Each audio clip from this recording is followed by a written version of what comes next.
Bismillahirrahmanirrahim.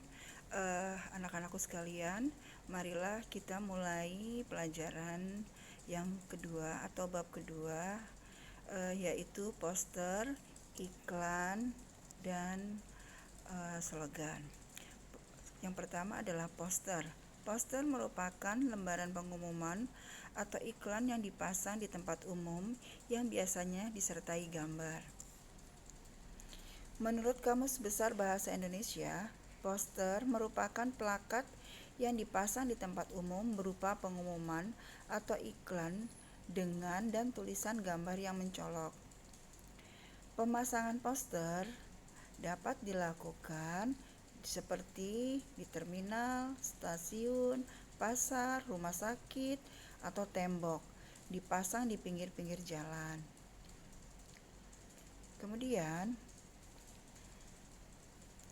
tujuan adanya poster. Yang pertama ya, tujuan yang pertama adalah agar sesuatu yang ada dalam poster itu dapat diketahui umum, menjadikan masyarakat umum tertarik untuk membeli, memakai, atau mengikuti isi poster tersebut. Jadi, tujuan tersebut supaya agar dilihat oleh masyarakat sehingga masyarakat tersebut ingin memakai atau membeli isi poster tersebut. Bahasa poster. Bahasa poster yaitu pertama, singkat tetapi jelas. Artinya tidak panjang, yaitu pas, singkat.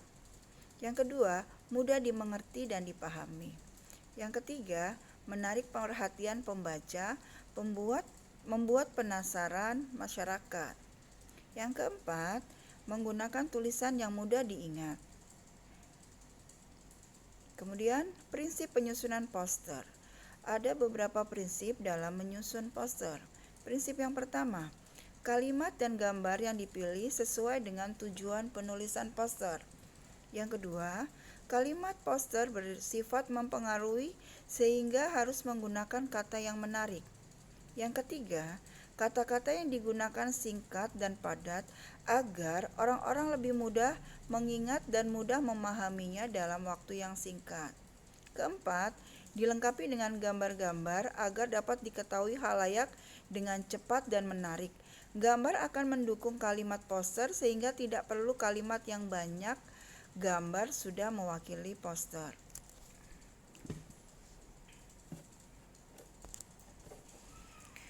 Berdasarkan isinya, poster dibagi menjadi 1.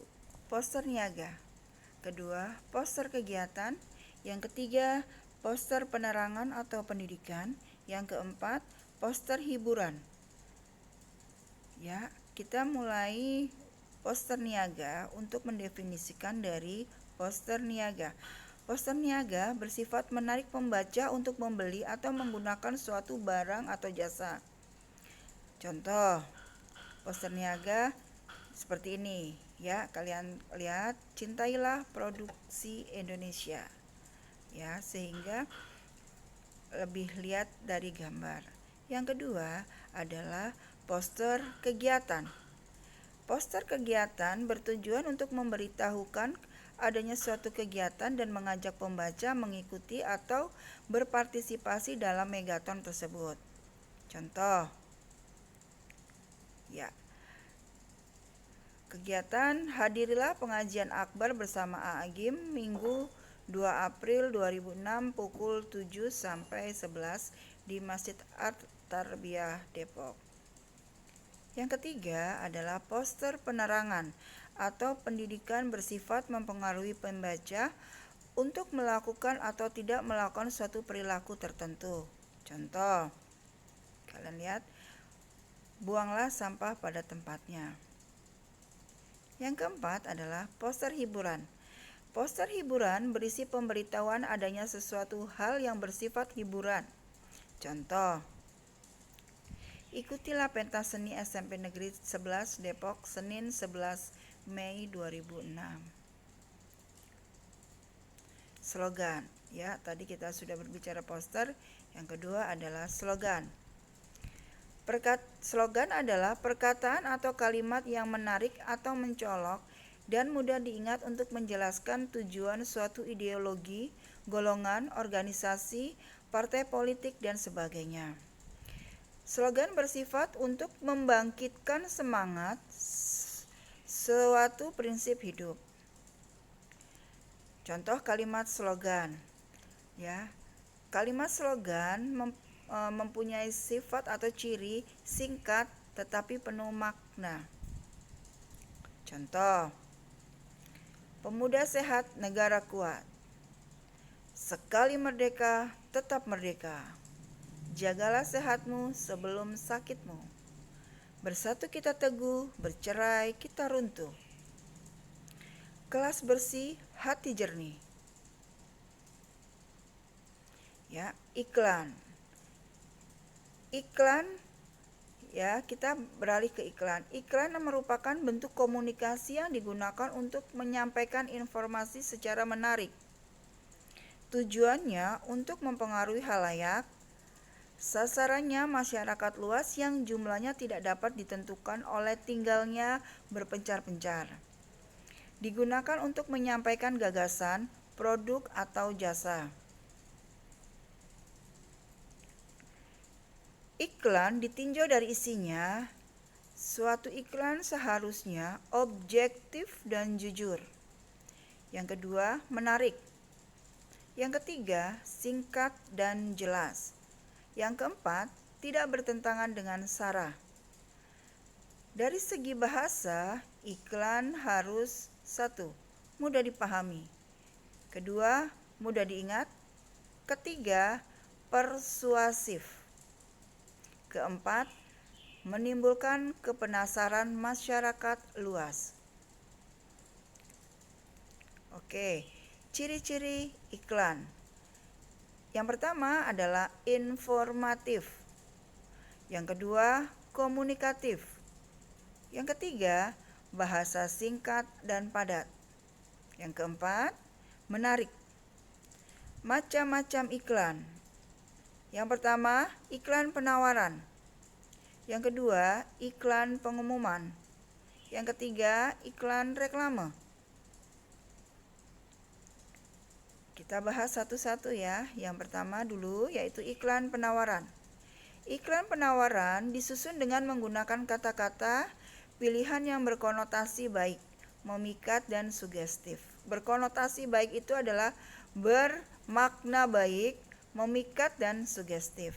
Contoh, yang pertama adalah Anandies Service, melayani perbaikan kompor gas, mesin cuci, kipas angin, dan lain-lain. Jalan Angin Mamiri nomor 5 Depok. Nah, di sini kita iklan penawaran adalah menawarkan sesuatu. Contohnya di sini adalah menawarkan jasa servis perbaikan kompor gas, mesin cuci, kipas angin, dan lain-lain. Yang kedua adalah iklan. Contoh yang kedua dari iklan penawaran, dijual rumah mewah lokasi strategis. Jalan Insinyur Juanda nomor 20 Depok. Ini adalah yang dijual barang karena ada wujudnya. Yang ketiga adalah contoh iklan penawaran. Dicari mobil antik dibeli dengan harga tinggi. Merek apa saja? Hubungi Ibu Indah. 0857 802 489 85. Yang kedua, yang tadi ke apa? Iklan penawaran. Yang kedua adalah iklan pengumuman. Iklan pengumuman disusun untuk memberitahukan atau mengumumkan sesuatu kepada halayak ramai. Contoh, pameran buku, beraneka macam buku, ya kalian baca sendiri. Kemudian yang ketiga, contoh iklan pengumuman yang kedua, atau yang ketiga, iklan reklame. Disusun dengan menggunakan media di tempat terbuka sehingga mudah dilihat halayak ramai. Kalimat reklame biasanya memuji produk dengan semboyan dan bersifat sugestif. Contoh, butik Ratu, harga bersaing. pakaian, perhiasan, ya, sugestif. Contoh yang lagi, toko mebel Nadia. Ya, kalian bisa baca.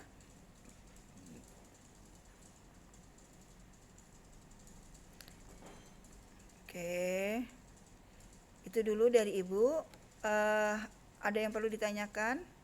Ya, kalian ringkas atau kalian tulis dulu sebelum kita latihan soal. Kalian tulis dulu di buku catatan. Ya, di Ibu ada 2 buku. Yang pertama adalah buku catatan. Fungsinya buku catatan itu untuk mencatat, meringkas, atau apa yang Ibu jelaskan, meresume kalimat atau yang Ibu jelaskan. Kemudian ada yang kedua adalah buku latihan. Ya, buku latihan ini berisi soal-soal, kemudian ulangan harian dan sebagainya. Kalau dicampur nanti nilainya Ibu bingung ya. Kalian juga akan memasukkan nilai di dalam daftar nilai juga bingung. Ya, itu dulu dari Ibu. Kalau ada pertanyaan bisa lewat Google Classroom. Kalian bisa melihat berkonsultasi di Ibu di forum ya, di komunitas forum di Google Classroom. Bagi kalian yang tidak mempunyai HP atau tidak mempunyai kuota, kalian bisa ke rumah Ibu, tapi jangan banyak-banyak ya. Maksudnya satu kelompok 5 orang atau besoknya bisa kita mengerjakan di WiFi Ibu. Itu dulu dari Ibu atas perhatiannya. Kalau tidak paham, kalian bisa tulis pertanyaan di forum ya, Google Classroom di bagian forum. Assalamualaikum warahmatullahi wabarakatuh.